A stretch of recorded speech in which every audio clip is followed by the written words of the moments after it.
नमस्कार मित्रांनो. नवरा बायको एकमेकांना कंटाळा आला असेल तर हा व्हिडिओ फक्त आणि फक्त तुमच्यासाठी आहे. मित्रांनो, नवरा बायको नाते हे असे आहे की त्या नात्यांमध्ये रोज भांडण तर होतच असते. त्या भांडणाबरोबर प्रेम देखील असते. असे म्हणतात, ज्या नात्यांमध्ये भांडण, रुसवे फुगवे नाही त्या नात्यांमध्ये प्रेम देखील नसते. नवरा बायकोचे नाते असे आहे की 4 दिवस चांगले आणि चौथ्या दिवशी वाटते नको हे नातं. हे नवरा बायकोचे नाते असेच आहे, खट्याळ. त्यामुळे तुमच्यात देखील असे भांडण होत असतील तर जास्त मनावर घ्यायचं नाही. एकाने बोललं तर दुसऱ्याने शांत बसायचं. एकाने चिडलं तर दुसऱ्याने ऐकून घ्यायचं. बायकोने नवऱ्याला आणि नवऱ्याने बायकोला समजून घेणे गरजेचे आहे. तरच संसार हा सुखाचा होऊ शकतो. घर म्हटल्यानंतर भांडायला भांडे तर लागणारच. पण आपण ठरवायचं हे भांडण किती टोकाला न्यायचं. नवरा बायकोचं नातं असंच आहे. किती जरी भांडण झालं तर ते एकमेकांशिवाय राहूच शकत नाहीत. मित्रांनो, हेच पटवून देण्यासाठी मी तुम्हाला एक खूप महत्त्वाची कथा सांगत आहे. आणि ती अशी रोमॅन्टिक कथा आहे की तुम्हाला ऐकायला तर नक्कीच आवडेल. त्यामुळे हा व्हिडिओ तुम्ही शेवटपर्यंत नक्कीच ऐका. नीला आणि समीर यांच्या लग्नाला बरीच वर्षे झाली. ते दोघेही बाहेर जॉब करत होते. नीला समीरकडे तक्रार करत होती, काही बोलायचं नाही मला. आजकाल मला गृहीतच धरायला लागलात. लग्नानंतर काही दिवस कसं बेबी बेबी करत मागे मागे करायचा. तेव्हा मीही माझा बाबू म्हणून सगळं प्रेमाने केलं.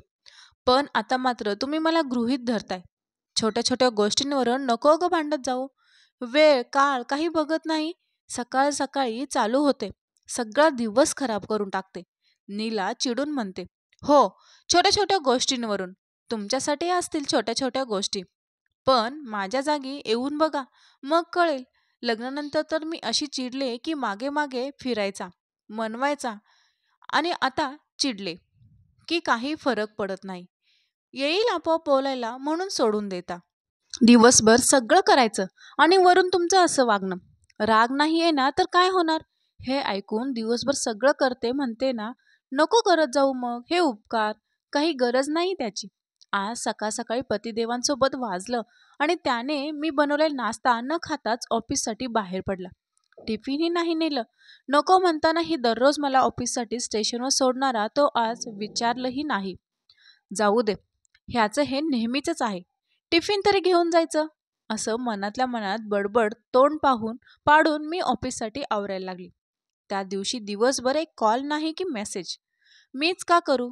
चूक तर त्याचीच होती. आणि दरवेळी माझी चूक नसली तरी मीच कॉल करते आणि मेसेज करते.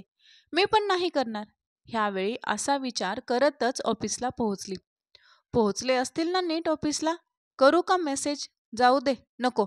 दररोज ट्रेन मिळेपर्यंत विचारपूस करणारे आज एकही कॉल आणि मेसेज नाही. नाश्ता केला असेल की नाही? भूक तर सहन होत नाही आधीच. कॅन्टीनमध्ये जेवणही नीट मिळत नाही. दुपारी जेवायला बाहेरच जा असं सांगू का? काल ते कपाटातली फाईल ऑफिसला घेऊन जायचं आहे म्हणत होते. घातलं की नाही बॅगेत की विसरले. मीच अति केलं का नेहमीप्रमाणे? खरंच छोटीशी होती गोष्ट. उगीचच फाटे फोडले मी. किती वेळा तो तरी समजून घेणार. आज परत त्या ट्रेनमधल्या बायका जागेसाठी वचावचा भांडत होत्या. डोकं फिरवून ठेवत नसतं. वरून काही बोलताही येत नाही. अशा वेळी त्याला कॉल करून ट्रेनमधलं भांडण रंगवून मन मोकळं केलं किती बरं वाटतं. मानायला हवं की तापलेलं डोकं शांत करायचं असेल तर तुझ्याशी बोलणं ह्याहून चांगला मार्ग नाही.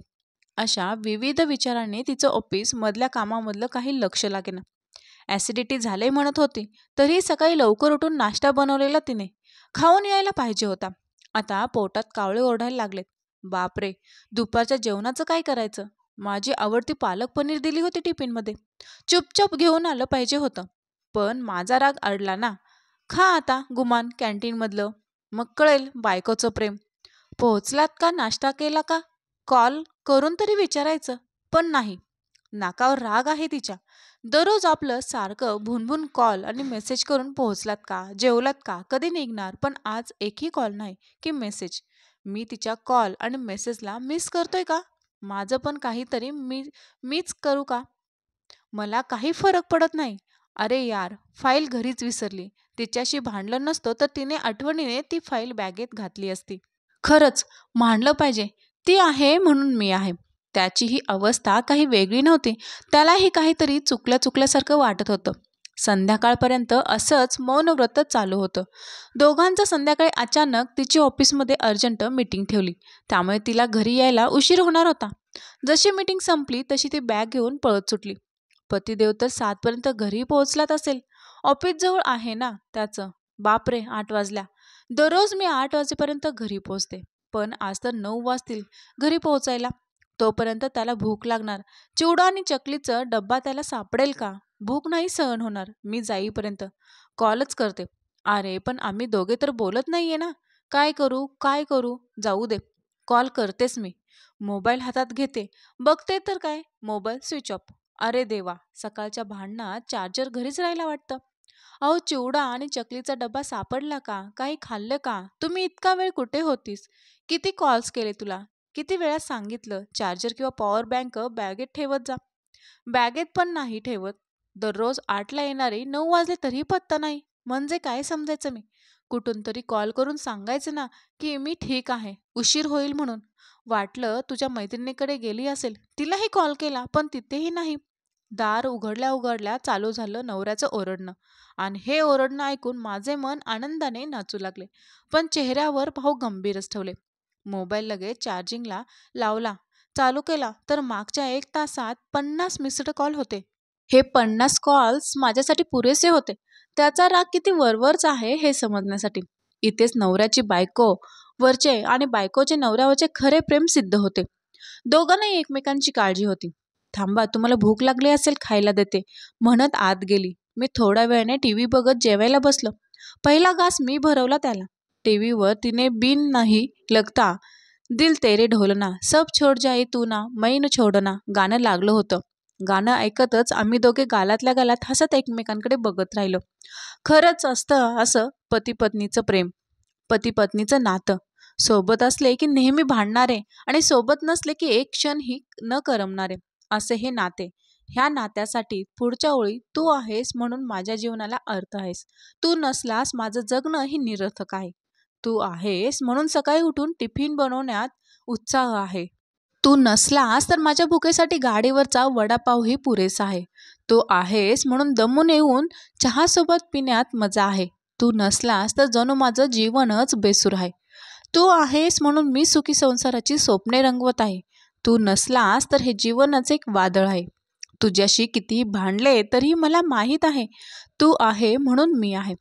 तू आहे म्हणून मी आहे. सर्वांच्या घरात नवरा बायको मधली नातेही असेच असते. एक लक्षात घ्या, नवरा बायको म्हणजे संसाराची 2 चाकं असतात. जर एक चाक जरी बिघडलं तर संसार चालत नाही. राग तात्पुरता ठेवा. राग जास्त मनामध्ये ठेवू नका.